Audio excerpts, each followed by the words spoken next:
and welcome back to my Civilization 6 First Impression series, where I take a look at a civilization and leader that I played a game as recently, and let you know what I think about their general power level, fun level, what are some things you should be aware of, maybe some comments I have on the design of the civilization too, because I just can't keep out of that kind of thing. And this is one I have a lot to say about Teddy Roosevelt here, I think. This will probably be the longest one. I would not be surprised. For one thing, he just has a ton of unique things going on, and a lot of them warrant some discussion, let's put it that way. I love him though, I love Teddy. Yeah, so here's the game I played, and I actually won this about 10 turns ago, which is my earliest victory, I think, by far. This was just one of these Emperor games. They're becoming quite casual for me, but I didn't have it in me to play a serious Immortal game. I think next time I play an Immortal game, like my Germany one, I'm going to record it and make it a video series, and I didn't want to do that this time, so I just did a little fun Emperor game. So yeah, I did win this game quite handily as a cultural victory, before turn 300 actually, which is a record for me, and I snowballed out of control in this game. I started here, Gandhi started here, I was able to claim all this land. I did things like settling 2 cities at once, and then the next turn he's like, hey, don't settle near me, and I was like, okay, I won't, because I settled all the land I needed to in one turn there, and then nobody touched this land over here, and for some reason Brussels is getting barbarians. Anyway, none of these things are really related to America's overall strength, which is what we're going to start taking a look at now. So, Teddy's abilities, he has like a 3-in-1 for his personal leader ability here. The first part being that units receive a +5 combat strength on their home continent, home being the one that you found your capital on. So if we look at our continents filter here, we'll see this big red continent here is where Washington is. That's the home continent. We are sort of dependent on luck here, aren't we? Like, can you imagine if I founded Washington over here and this was my home continent? That would be useless. As it is, this shakes out pretty well, because if I had been attacked by Gandhi for some strange reason, Sparta over here could easily have attacked me through here. I'd be getting that. However, I just got attacked by the Aztecs, and that's not on my home continent, so you're really up to luck here. It doesn't work out too well in Pangaea either, because Pangeas tend to be split up quite a bit, whereas if you're playing on a continents map, that might be almost your entire world that is affected by that bonus, and +5 is a pretty good bonus. But really, the way I see this working out mostly is fighting barbarians in the early game. You might as well think of it as like +5 versus most barbarians kind of bonus. So, not great, not bad. We'll look at some other things that he has going on. And, very like situational, luck dependent, map type dependent. I just wish it was more consistent. +1 appeal to all tiles in a city with a national park. Okay, this is something that warrants a lot of discussion. Because the way the appeal system in the national parks work, there's definitely some things, you need to think of ahead of time, be aware of, and I think there's some things that need a little bit of a change too. So, if you look at the appeal lens here, we've got actually really good appeal, and that's because I built the Eiffel Tower, which gives +1 appeal to all tiles in the civilization. So, our appeal is pretty good. And you need the light green or better. Okay, so charming is good enough. Light green or better in a shape, like, you can't really see it too well in this lens. This shape right here, this diamond that needs to be oriented that way.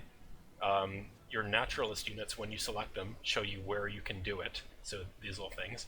I really wish it could be like, a tilted one of those shapes, like sort of like what I'm doing with my mouse there. But no, it needs to be vertical. People don't want to go to a non-vertical national park. That's just Nature 101, right? So first of all, that's one thing I think should be changed. There's no reason why it shouldn't be able to be like that.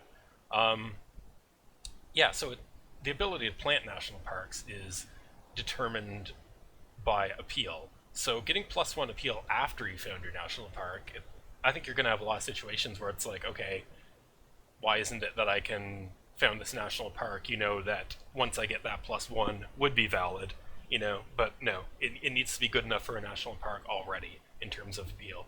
And once I built the Eiffel Tower, I didn't have too much trouble fulfilling that criteria in a lot of places in my empire, And the naturalist units, the cost of these things, they're bought with faith and only faith, and it goes way up. It starts at 1600, so I made this park at 1600.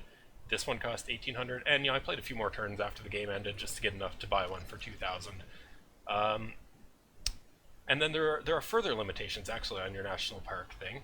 It needs to be a shape like that, where okay, all things are at least charming, and it also needs to not have any improvements. So I've got a builder right here. I've got a niter mine right here. I'm going to show you. Currently, I can't make one there, and if I remove that, I now can. That's not a complaint or anything. That's something I thought needed some pointing out. That you can remove improvements that you've placed already and then put a national park there. That's totally valid. In the national park description, it just says no improvements or districts, I believe. Let's see.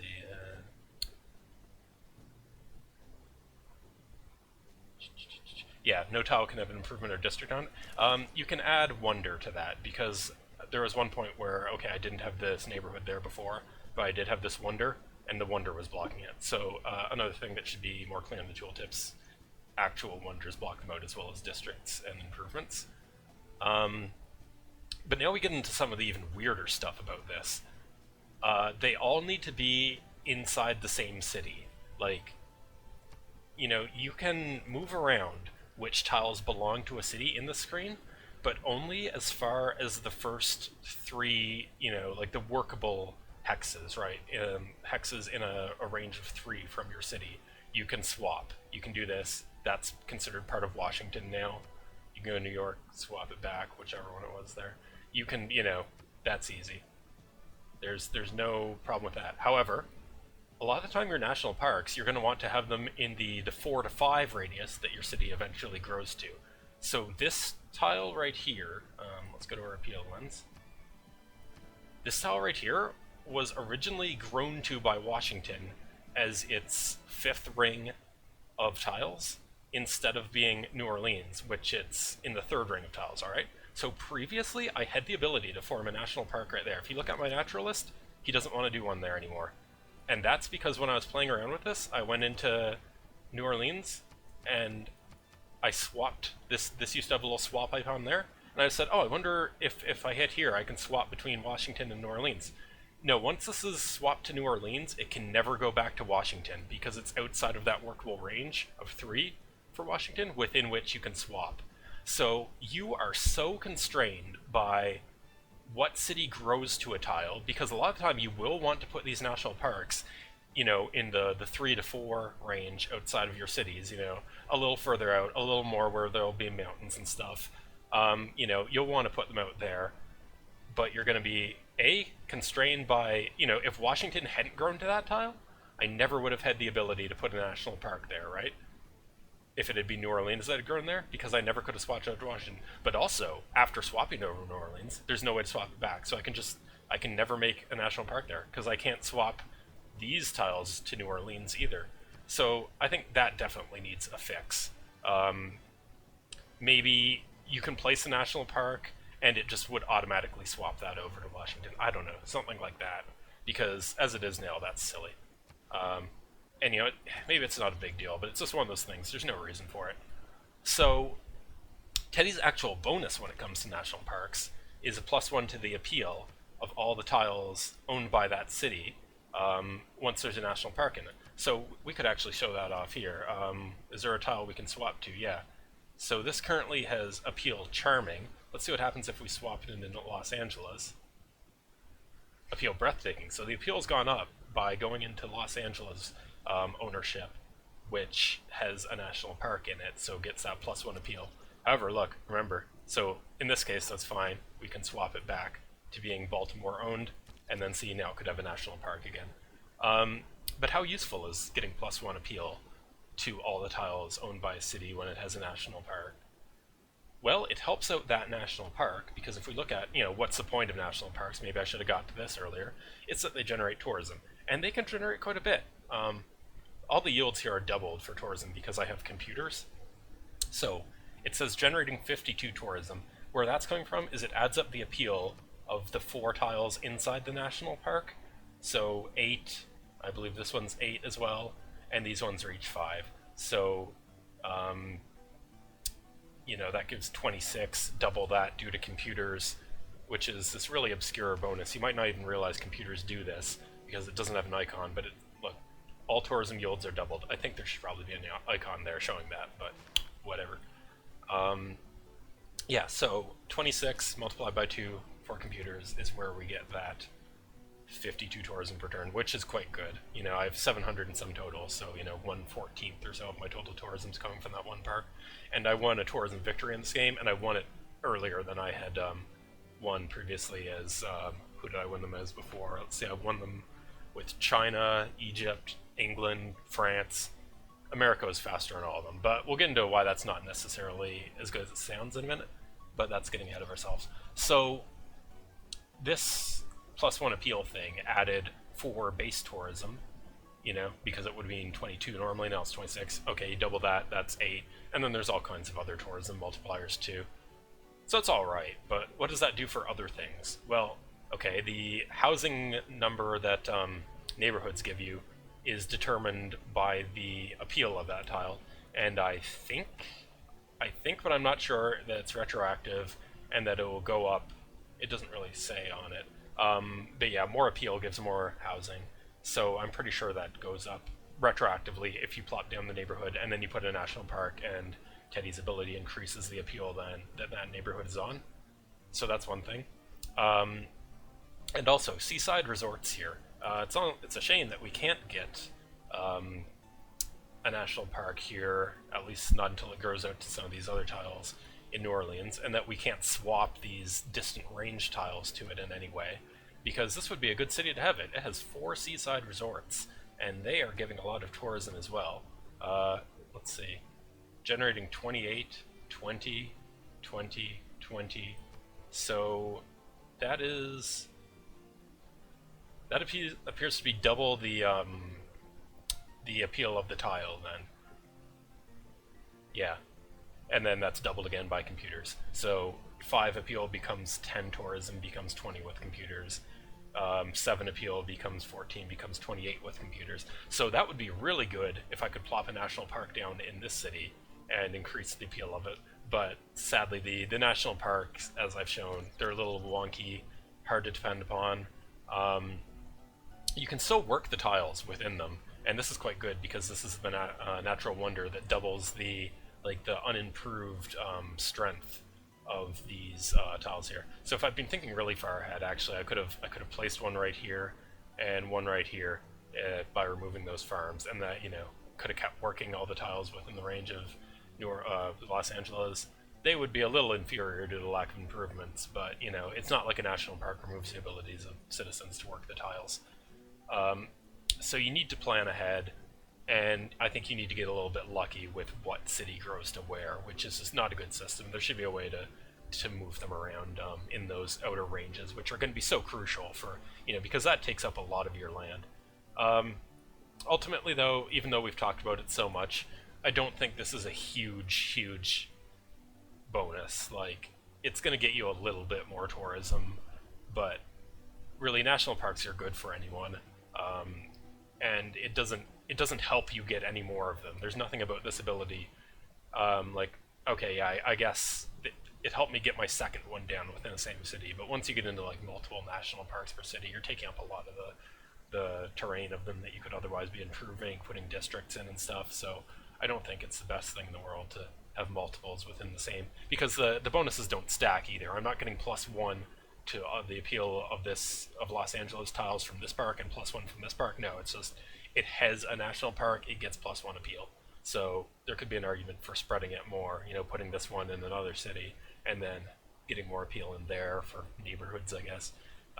Yeah, it's not a huge thing ultimately, but it's pretty decent, and it's fun, from a role-playing perspective. Be like, oh, look at my national parks. One thing that's cool is that it names them too. Like, this is the Los Angeles National Park. This is the Torres del Paine, which is the natural wonder there. I'm sure I butchered that pronunciation. National Park. Okay, whatever, cool. Yeah, so let's move on to this next ability. I hope I explained, sort of all my concerns with the national park there. and all the things you need to think way ahead of. So you, like when you're founding cities, you need to be looking at this appeal, being like, oh, someday I can put a national park there. And it's really slow for a city to grow to these fourth and fifth tiles, and you can't buy them. So you really need to hope that some city-state doesn't, like, if people are fighting over this city-state a lot, that increases its borders. Maybe it would have gobbled that up, or maybe Gandhi would have put a city here and gobbled that up. There's not really any way to protect that to make sure that you get it, and you just have to wait and wait and wait till the late game.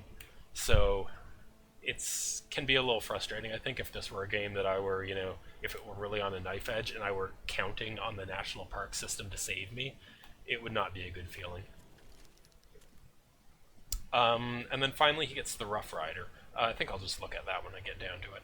Let's talk about Founding Fathers, which is America's ability. So any future America leader that is not Teddy will have this. Government legacy bonuses. I think this is probably something that not everyone is entirely clear on yet, so let's have a look at it. So if we look at all the governments,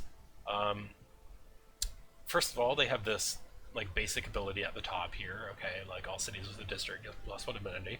Okay, then they also have this bonus here, and there's a base amount of the bonus that you just have when you have that government, and then if you hover over this little quill here, there's a legacy bonus that you're going to keep all game long for the longer you hold that.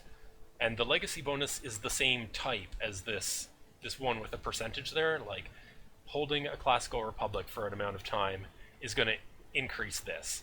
So you'll have 15% base, and then you'll have this increasing amount. So it grows when you have classical republic, and then when you leave classical republic, that 15 is going away, but whatever you accumulate using this little legacy bonus thing here is going to stay, okay? So that's true for all civilizations, not just America, right? And I think what the tooltip is telling us here, this number is the number that all civilizations are going to accumulate that at. America's ability is that they accumulate that twice as fast. Sounds pretty good. Let's get into some reasons why it's not. So if you go to view policies here, you can see actually the legacy bonuses that you've accrued over the course of the game. So I spent time in Classical Republic, Merchant Republic, and Democracy, very SimCity style governments. So I'm retaining a 14% bonus to Great People Points, a 10% discount on gold purchases, and a 13% bonus yield from district projects bonus. So on the blush of it, that may seem like quite a good ability. It's like, oh, you add that all up, like, look how big America's bonus is, wow. A couple of caveats to that. For one thing, remember, all civs are going to get a legacy bonus, so you can only think of half of these as being what America's bonus, your unique ability, UA, whatever you want to call it. Only half of these are because we're America, right?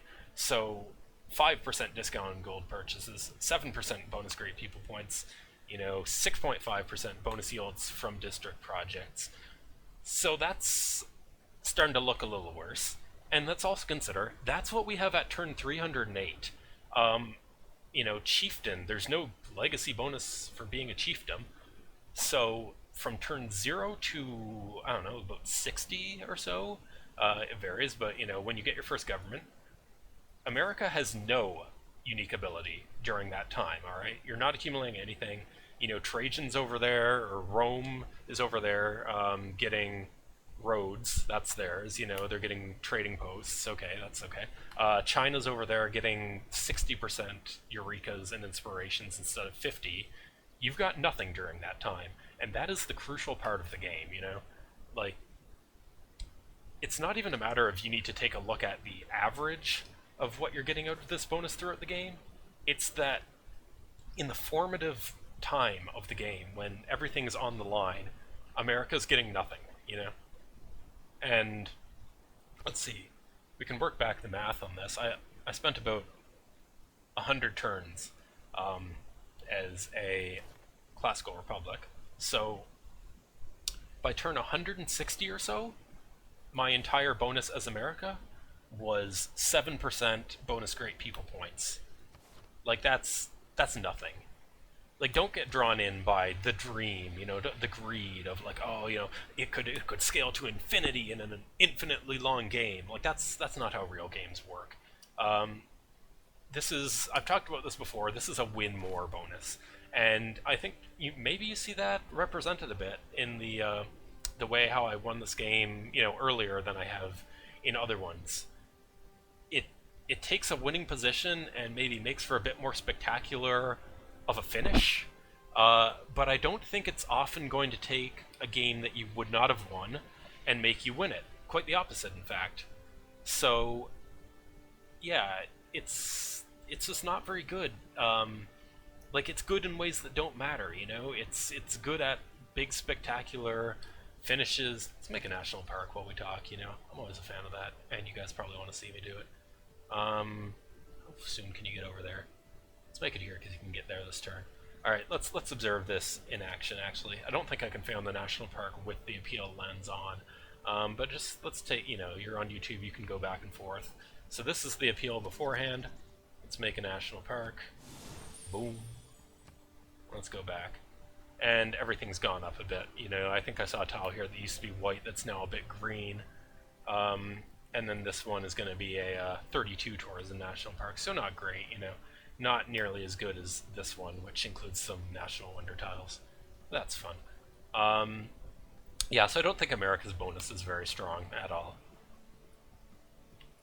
I think it's probably one of the worst ones. And it's going to be very deceptive to a lot of people too, because they're going to fall into the trap of looking at what it becomes by the last turn of the game and sort of, not having the hindsight, sort of losing themselves in the, like, oh wow, look how big it became. It's a really good bonus. Just look at it on the last turn of the game.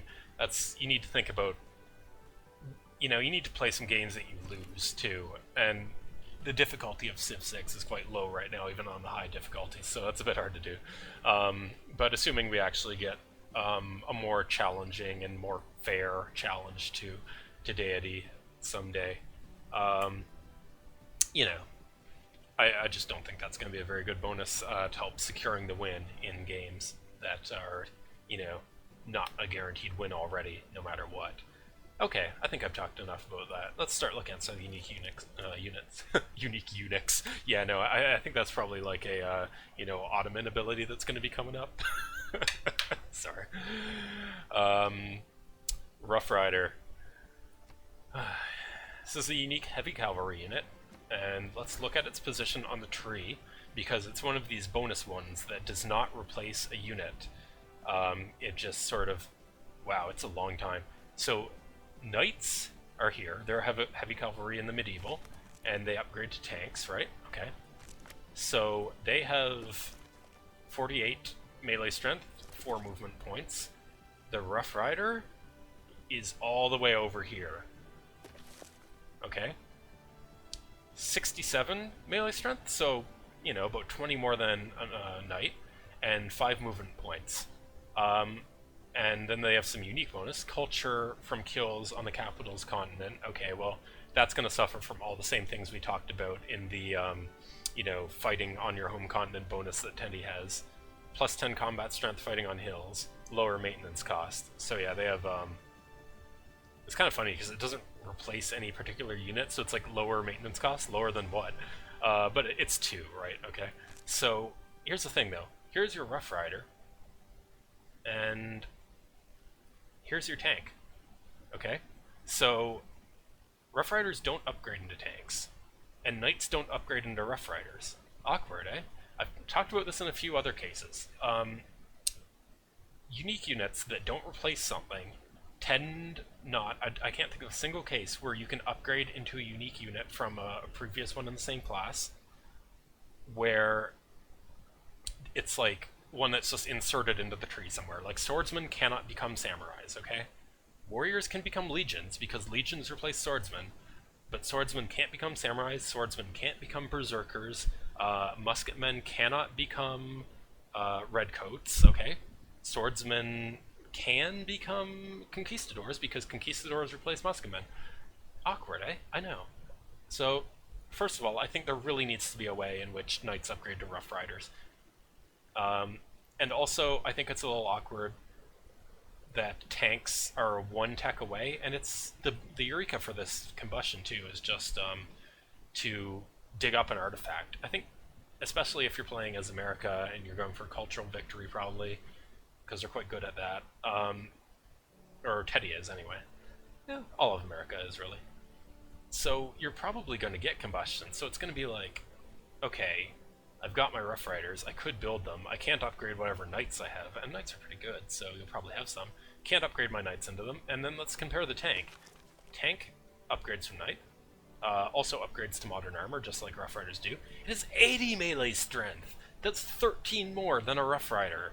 Okay, and 4 movement points. Okay, that's down 1, but whatever. That's enough. You don't, you know, 2 to 3 is a huge jump. 3 to 4 is a pretty big jump. 4 to 5 now, it's kind of into like, okay, that's not hugely significant anymore. And yeah, okay, they require oil, and Rough Riders don't. But you know, like, I wish this came earlier. I wish, you know, why isn't it? Maybe it could be like a cavalry replacement. That would make sense, you know. But it's just so awkward, this poor Rough Rider. And yeah, okay, if you're fighting on hills, then it has 77 melee strength. It's almost as good as a tank. So, you know, maybe I guess the AI is dumb enough that, you know, you can make sure all the combat that this thing gets into is on a hill. But I don't think this is better enough than tanks. And I find oil is one of the easier strategic resources to get. Maybe that's just me. I find I have a hard time getting niter a lot of the time. And okay, yeah, some of that I guess is dependent on plastics to get the one that's in the water, the oil rig. Yeah, but I don't picture these. You know, I built some. Check it out. Here's a Rough Rider. You know, woo. Let's go fight with. Oh, he's got modern armor. Well, that would be a drubbing, wouldn't it? Or not modern armor, the mechanized infantry. Yeah, so, you know, I don't think Rough Riders are very good. I think they'd be a little better if they didn't suffer from that complete... I think I'm going to make a video on this unique unit problem, because it's just complete nonsense. It's so inconsistent. It completely robs certain unique units of usefulness. Anyway, I'm going to make a video on that, and we'll rant about it in there. So let's look at Teddy's next thing. P-51 Mustang. I don't even need to wait for this to come up. I beat the game without building any, but, you know, I figured, hey, I'm going to make this video. Aztecs just declared war on me, so I went and got a P-51 Mustang. So I've screwed up my positioning a bit here. Machine guns are quite weak, it turns out. Mechanized infantry are quite strong, so this guy's probably going to get killed next turn. So let's see if we can discourage this mechanized infantry with some of our units here. So, yeah, sure, let's just shoot them and then talk. Okay, 9 damage. We've got a bomber in here. 8 damage. So, let's take a look at the P-51 Mustang and fighters in general. And once again, there's going to be some problems with these. So, P-51 Mustang, relative to a normal fighter, gets +5 attack against other fighter aircraft, +2 flight range. Yeah, sorry, flight range. That's a little deceptive. And gains +50 experience. So, when it talks about flight range... Oh, okay, I'm going to have to go to the next turn. Let's see if this guy gets killed, or if we scared him off. I think he's going to get killed, but whatever. We'll just kill him with this machine gun here. And the fighters again. Oh, unit needs orders. I hate that. It makes you think you're going to the next turn, and then you don't. Alright. Oh, there's still room for him in there. Nice. Please don't attack my dude. Yeah, so... the extended range thing, I think that sounds better than it is, and I'll show you why. Oh, cool, I just like fortified or something. Okay. Fighters have the ability... Nobody cares. Fighters have the ability in this game to do 2 things. To do an air attack, which is like a bombardment, and they can do that at a range of 4. Okay. And then they can do this deploy thing, which is like interception in Civilization 5 was.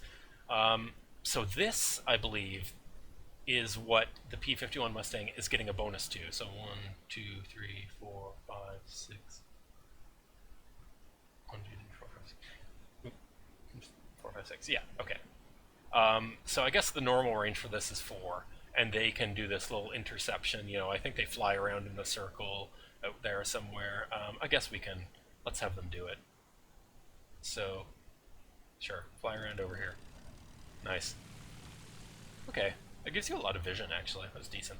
But here's the problem, and here's the problem with the whole... Ooh, there's a scary dude who's on top of my bomber. I can't really get this guy out of harm's way very well, can I? Let's move him back here. Or is he almost better where he is? I mean, this doesn't matter at all, so I shouldn't even really be thinking about it. Let's just keep him fortified. Yeah, but, okay. So the AI, I should have touched on this issue earlier when I'm talking about fighters. The AI, I've not seen them build any kind of air force ever. Now, usually I'm winning the games before the AI gets too deep into the tech tree, and maybe I'll try a game this weekend where, I'm going to do like world domination on Immortal, and it will probably be a near run thing, and maybe we'll get to see, the AI doing like nukes and everything. We'll see if they do that, right? Because as of now, none of my games have I seen any apparent use of aircraft by the AI. So the fact that the P-51 Mustang gets this like improved interception radius thing, and it gets no extension to that bombardment it can do. It just gets an extension to this. This is what I believe it's saying with a +2 flight range. So don't be fooled into thinking it has +2 attack range. It doesn't. Okay. I wish I had kept my promotion here so I could show you guys the promotion tree. Because it gets +50% experience. That's interesting. The bomber is underneath the cavalry, but can still be moved out. Okay, maybe they can pillage it or something, so let's bring it to safety. Let's try to get my Rough Rider up to the front. Yeah, no, I'm not taking this war super seriously, though. Obviously, this is just like a demo thing. Yeah, but yet, I'm still letting it distract me from the video. Bad me. Yeah. So, the advantages of the P-51 Mustang just aren't really relevant, Okay, it gets more experience, but a lot of the promotions in the fighter tech tree have to do with, doing things like intercepting aircraft or fighting AA guns. I've not seen... They certainly like anti-tank guns here, but I've not seen any AA guns either from the AI. So it just... Maybe it's okay in multiplayer, but we're talking about single player here in these analyses, and I'm not really seeing it.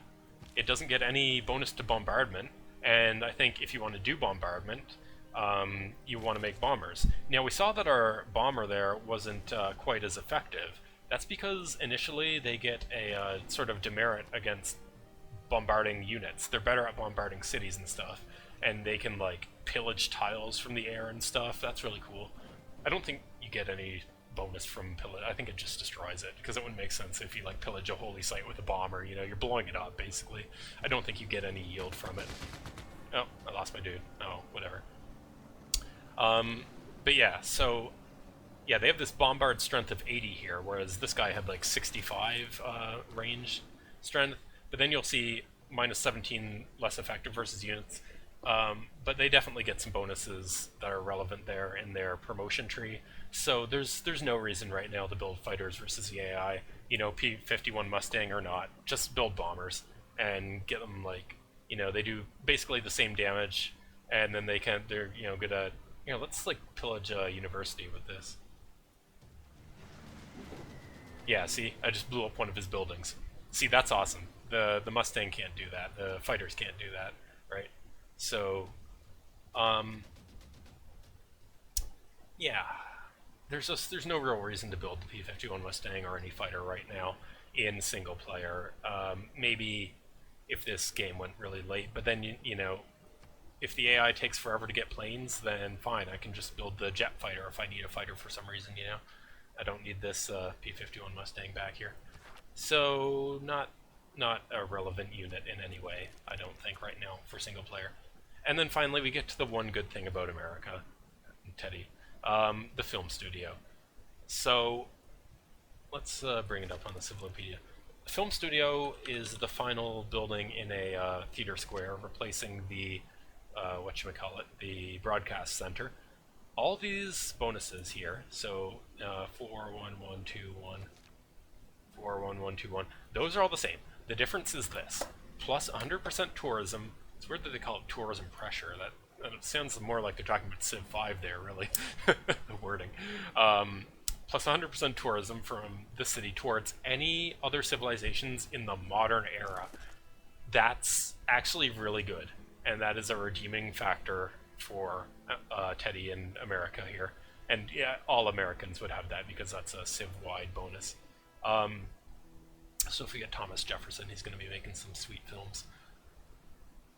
Yeah, this is like the one redeeming bonus of America. So I was able to build, I built a theater square in pretty much every city because I knew I wanted to do a cultural victory. And then, so every city is getting plus 100%. Showing it here? No, it just shows the raw output. It doesn't show anything about the tourism. But you can see that there's a film studio there,